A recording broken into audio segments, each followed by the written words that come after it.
I'm going to be talking about how the political class of this nation has failed to meet the aspirations of the youth. The first thing that we need to talk about is the fact that over 20% of this nation's population comprises of the youth. And while we as a nation are poised to reap the great benefits of this demographic dividend, what we have instead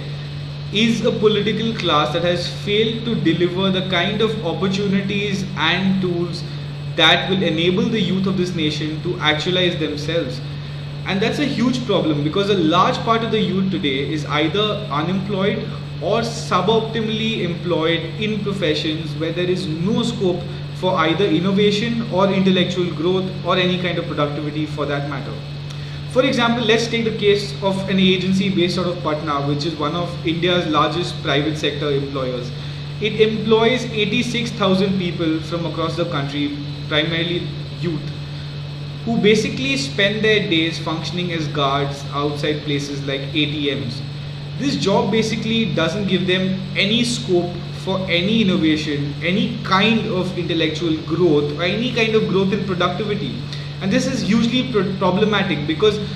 this is not an isolated case but rather a general statement to the kind of employment that the youth in India is engaged with as compared to what they could be rather doing, something that would greatly benefit the nation. But moving on further, right, what's changed in the last couple of decades is the fact that the youth today, unlike what it was like say 30 years before,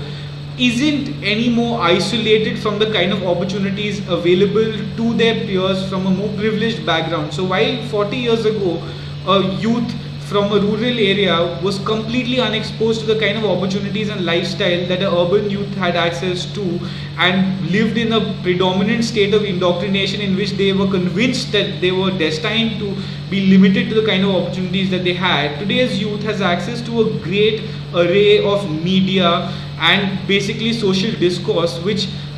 makes them see the kind of opportunities that they are being denied of, and this not only leads to large scale resentment but can basically fester into some sort of a backlash from the youth against the political class of the nation. So it's high time that the political class and the government of this country, rather than giving the people of this nation handouts and crippling them with goodies and sops, empower them, employ them and make them, enable them to go ahead and avail of the opportunities that they are due and that they deserve, and something which will,